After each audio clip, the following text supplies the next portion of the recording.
Have you ever made a decision that felt completely yours, only to realize later that subtle forces were guiding your hand?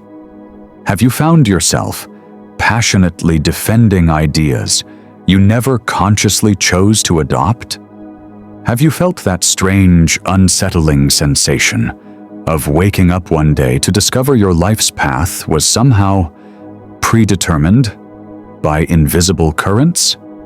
If this has happened to you, and I know it has, then this video is meant for you. Because the uncomfortable truth is that your mind is being shaped every single day, not just by obvious propaganda, but by the very structure of society, language, and human connection. And the most disturbing part? You don't even notice it happening. You don't need fancy mind control techniques or sophisticated brainwashing. The most effective mind shaping happens silently, in plain sight, making you believe the thoughts in your head originated there. Most people live their entire lives believing they're autonomous agents, while unconsciously absorbing frameworks of thinking that were designed by others. And when they occasionally glimpse this truth, they feel confused, disoriented, even angry. They've been conditioned, meticulously conditioned, to reject the very idea that their thoughts might not be entirely their own. If you believe you're immune to this, pause right now, because that's exactly what these invisible systems want you to think. In this video, I won't comfort you with pleasant illusions. I will give you tools.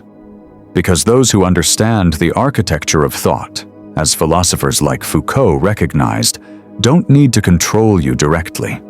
They simply design the environment in which your thinking develops. You will learn how language itself shapes your perception before you even form your first thought. You'll discover how social systems quietly direct your desires without triggering your resistance. You will see the patterns, the symbolic structures, the invisible frameworks that guide your decisions while maintaining the illusion, the beautiful, comforting illusion of free choice.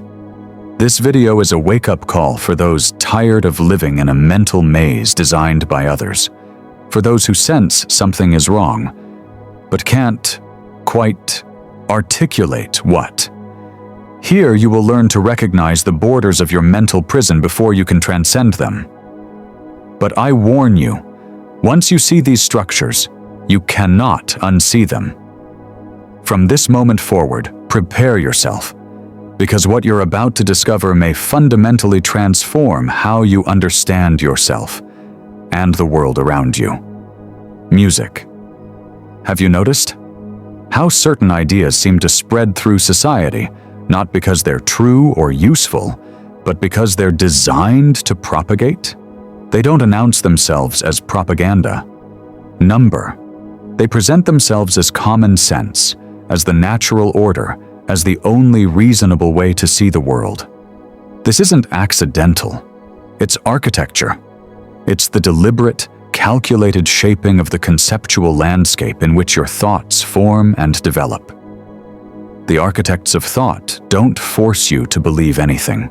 They simply construct the categories through which you perceive reality.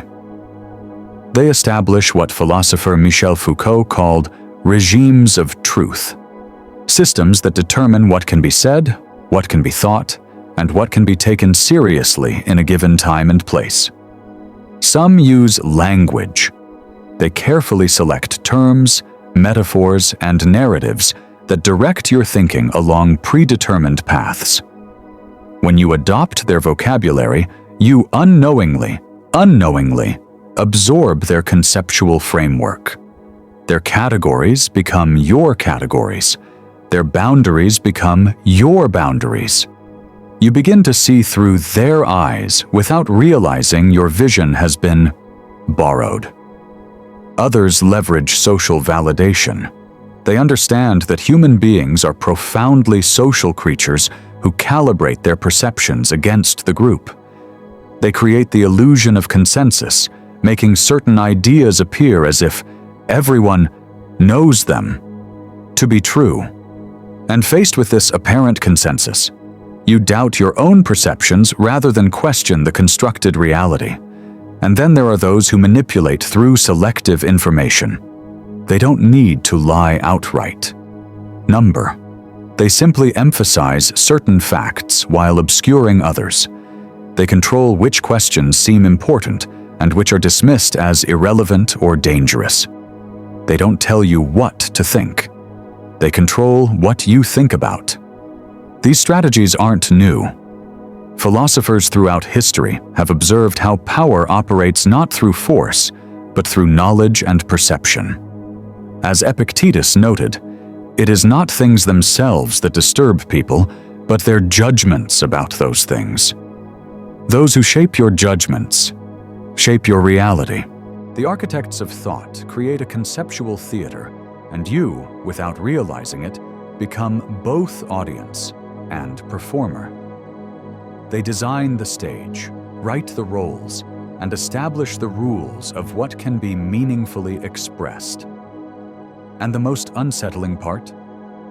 This theater only functions because something within you cooperates with it. A fundamental vulnerability in human cognition that makes us susceptible to having our minds shaped from the outside. This is where we enter the next part, the cognitive blind spots that make you receptive to external programming. Because until you recognize what makes you vulnerable, you will continue to have your mind shaped while believing your thoughts are entirely your own. If this content is resonating with you, and I think it is, click subscribe and join our philosophical journey. Thank you for your support. You are not mentally shaped because you're unintelligent. You are shaped because you're human. Because within every human mind, there exist cognitive biases, perceptual shortcuts, and emotional needs that create openings, vulnerable, fragile openings, through which external influences can enter. Some of us carry a deep need for cognitive consistency. From childhood, we learned to build coherent narratives about ourselves and the world. We became uncomfortable with contradictions, with uncertainty, with acknowledging the limits of our understanding. And so we gravitate toward simplified explanations, toward comfortable certainties, toward ideas that don't disturb our existing beliefs.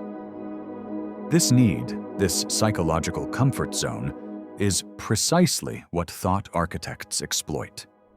They offer clean, satisfying narratives that reduce complexity to simplicity. They provide ready-made explanations that spare you the discomfort of dwelling in uncertainty.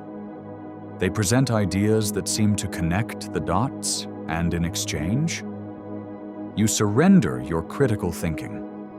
Others are driven by the need for identity and belonging. We define ourselves through group membership, through shared beliefs, through being part of something larger than ourselves. This social anchoring provides security, meaning, and direction in a chaotic, unpredictable world. The architects of thought know this need intimately. They position certain ideas as essential markers of group identity. They frame acceptance of these ideas not as intellectual choices, but as moral commitments that define who you are and where you belong. They create environments where questioning certain assumptions feels like betraying your community, your values, your very self. And most profoundly, many of us carry a fear of freedom. As Erich Fromm observed, true intellectual freedom is terrifying. It means facing an abyss of uncertainty, taking responsibility for our own meaning-making, accepting that there are no absolute answers to life's deepest questions. This existential vertigo makes us susceptible to those who offer the comfort of certainty. We surrender our mental autonomy not because we're forced to, but because freedom itself feels too heavy a burden to bear. We accept pre-packaged worldviews because constructing our own is too daunting a task. All these vulnerabilities have origins. They don't arise from nowhere. They emerge from our evolutionary history, from childhood experiences, from the fundamental structure of consciousness itself. But as long as you remain unaware of these openings in your mental architecture, they remain exploitable. The philosophers of power understood this. They recognized that real influence doesn't require coercion, only an understanding of how human minds naturally function. As Nietzsche wrote, in individuals, insanity is rare, but in groups, parties, nations, and epochs, it is the rule. The architects of thought don't create insanity. They simply channel naturally occurring patterns of human cognition toward specific ends. But there is a way forward. You don't have to remain unconsciously shaped by external forces. You can learn to recognize the fingerprints of outside influence on your thinking. Only then will you begin to distinguish between thoughts that are truly yours and ideas that have been implanted. And that's exactly what we will explore in the next section: how to develop genuine mental sovereignty. Are you ready to reclaim ownership of your mind? Because the next step requires intellectual courage most people never develop. Most people want mental autonomy, but few, very few, are willing to pay its price: radical self-examination. Because seeing clearly frees you, but first, it disorients you. And the first illusion you must abandon is that being educated, reasonable, and open-minded protects you from having your thinking shaped. It doesn't. In fact, it's often the most educated who are most effectively influenced because they've spent years being rewarded for mastering established patterns of thought. Developing mental sovereignty isn't about becoming cynical, but about becoming conscious. It's about interrupting the automatic adoption of ideas that feel natural simply because they're widespread. And the first step is recognizing your own thought patterns. Stop and observe. What ideas do you defend most emotionally? What assumptions feel too obvious to question? What concepts would feel threatening to reconsider? When you understand which thoughts trigger defensiveness, you begin to identify where your thinking has been externally shaped. The second step is to cultivate what philosophers call epistemological humility, a deep recognition of the limits of your knowledge. You need to learn to hold your beliefs provisionally, to separate your sense of identity from your current understanding of the world. This means approaching ideas not as possessions to defend, but as tools to test. It means noticing when you're emotionally invested in a concept rather than intellectually convinced by it.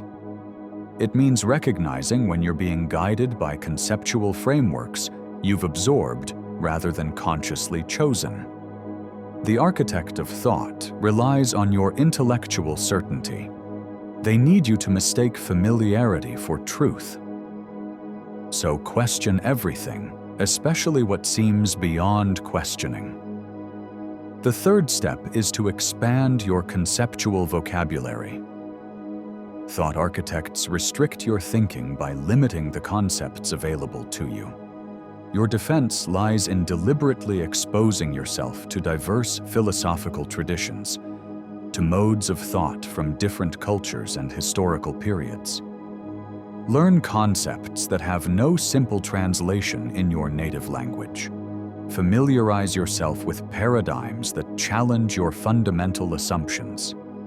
This conceptual expansion breaks the invisible boundaries that have been placed around your thinking and reveals possibilities you couldn't previously imagine.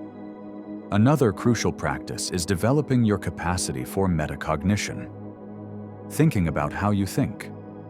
The more aware you become of your own cognitive processes, the less susceptible you are to having them directed from outside. Thought architects thrive on cognitive automaticity. They rely on you processing information through pre-established patterns without conscious awareness.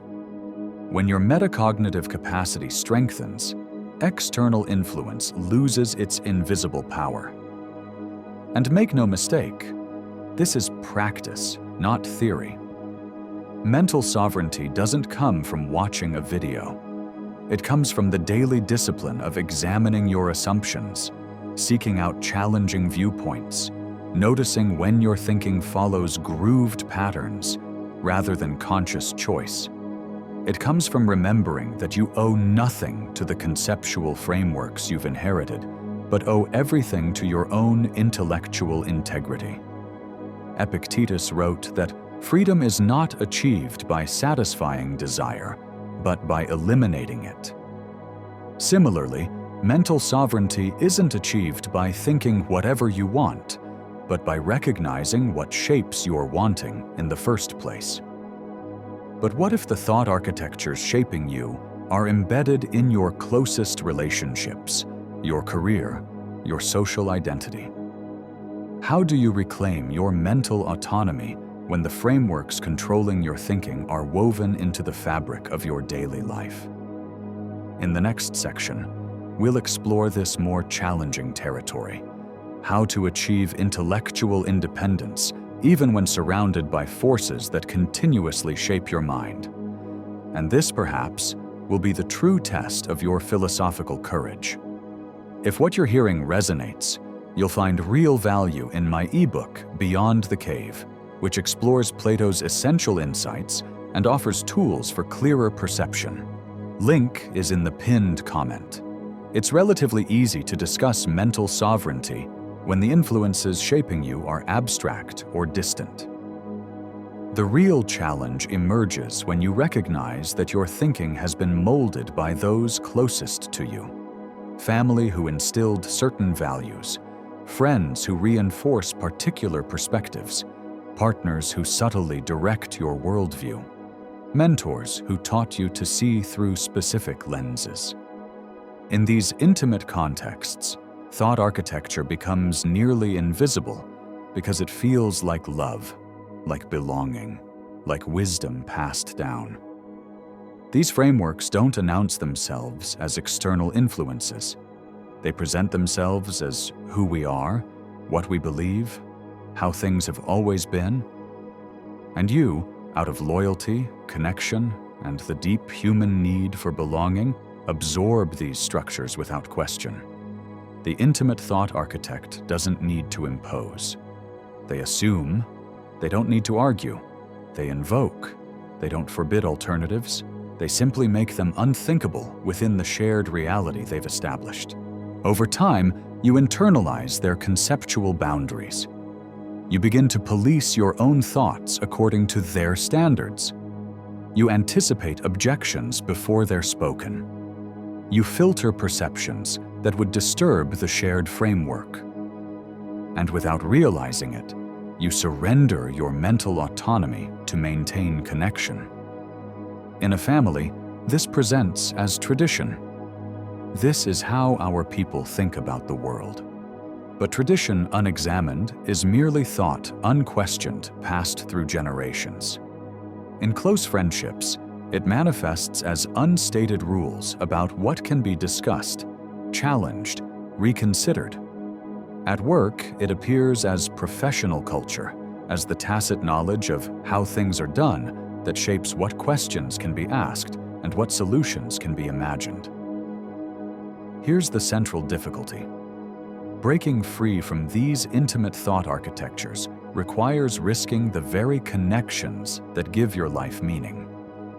It demands the courage to potentially stand apart from those you love, to challenge not just ideas, but the shared reality that binds you together. But how to proceed? Begin with gentle questioning. Not confrontation, but curiosity. Ask why certain assumptions exist, how particular traditions began, what purposes specific conceptual boundaries serve. Create space for wondering aloud, for playful consideration of alternatives. Then practice intellectual independence in small ways first. Allow yourself to explore ideas privately before deciding which thoughts to share. Develop the capacity to hold perspectives that differ from your community without immediately feeling compelled to convert or conform. Finally, accept that true mental sovereignty sometimes requires distance, physical, emotional, or conceptual. Sometimes you must step outside familiar frameworks entirely to see them clearly. This might mean seeking new intellectual communities, studying radically different philosophical traditions, or simply creating quiet space to hear your own thoughts without external commentary. And here is the reality few have the courage to face. Sometimes reclaiming your mind means letting go of certain connections. It means recognizing when a relationship requires intellectual submission as its price. It means being willing to stand alone rather than surrender your capacity for independent thought. Because only those who free themselves from constraining thought architectures can develop genuine philosophical vision, one that sees beyond inherited categories, beyond comfortable certainties, beyond the conceptual limits that most mistake for reality itself. With this new vision, we enter the final stage: how to maintain mental sovereignty in a world designed to shape your thinking at every turn. The time has come to fully reclaim your mind.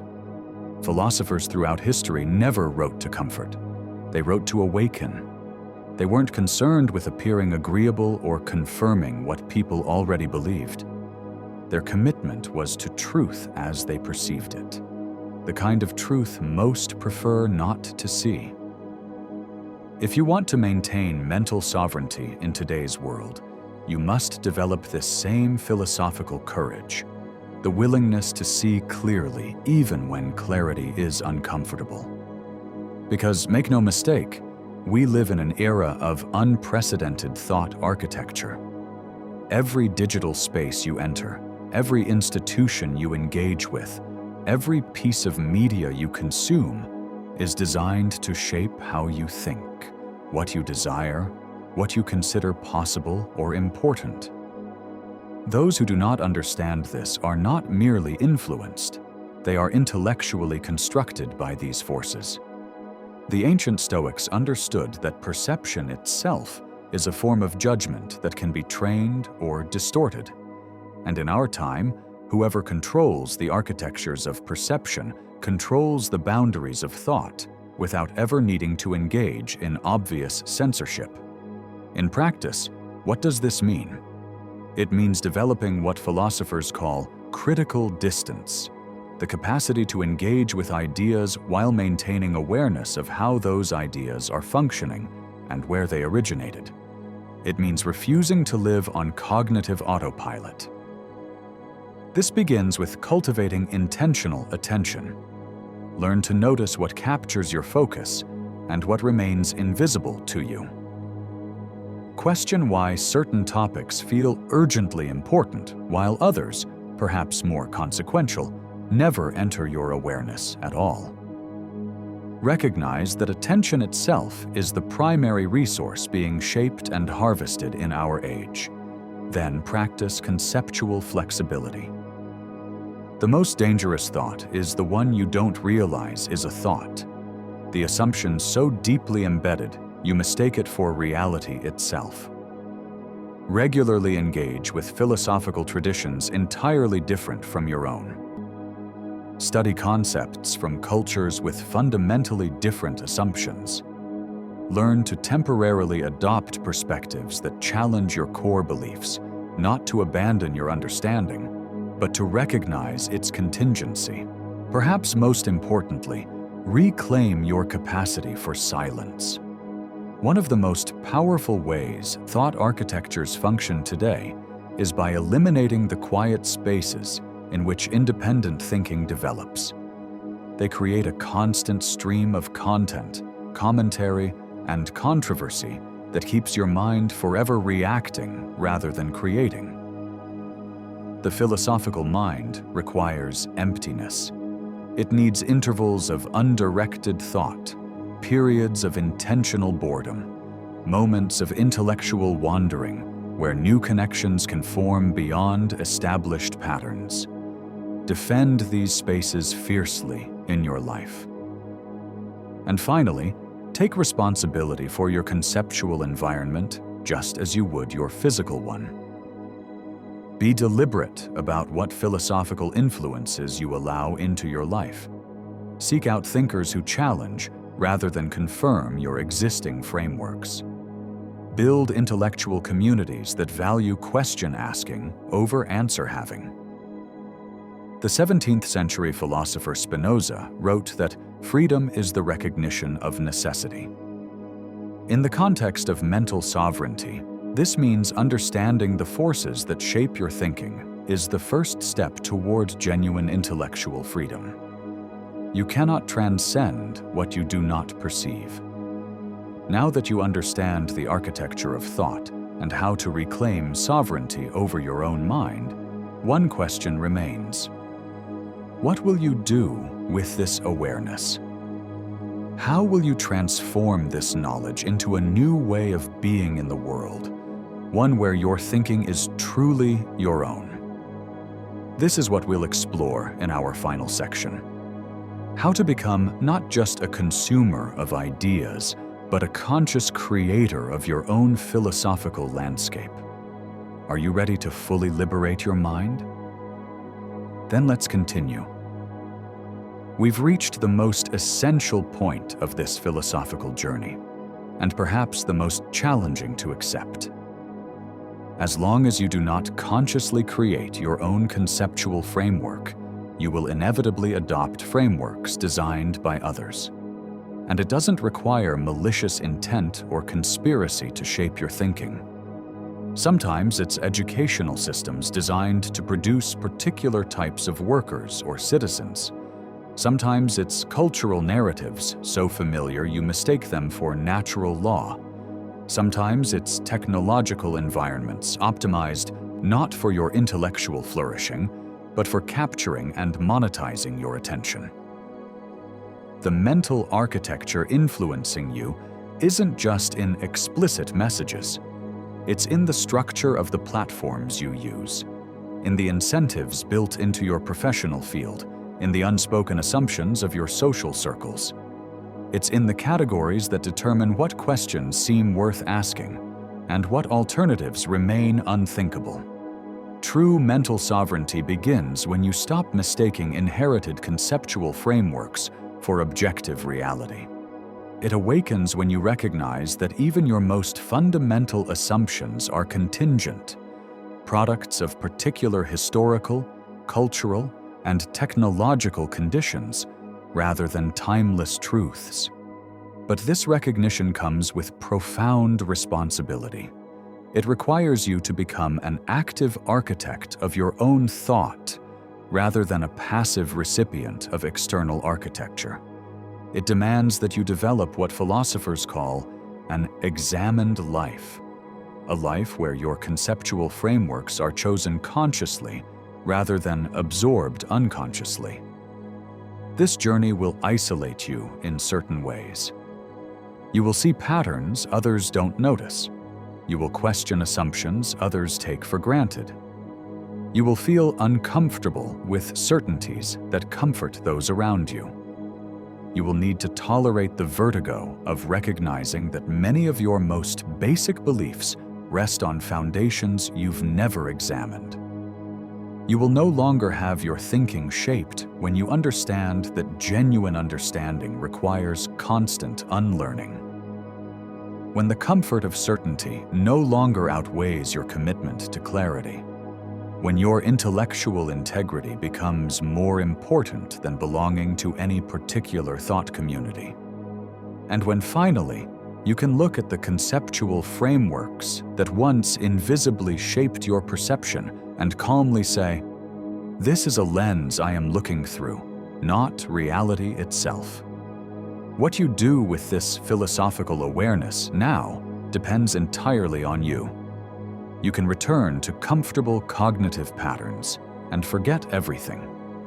Continue thinking within established architectures while forgetting they are architectures. Or you can begin today the lifelong practice of mental sovereignty, observing, questioning, creating, and continuously rebuilding your own understanding with conscious intention. Comment below.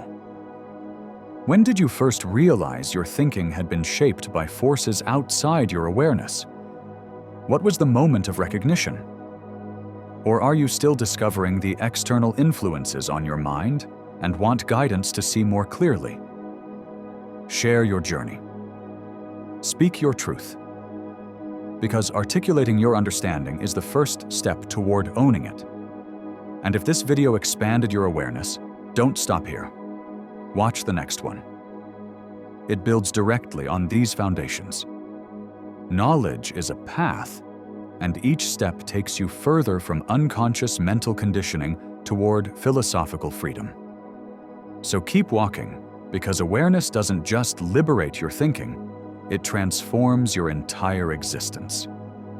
See you there.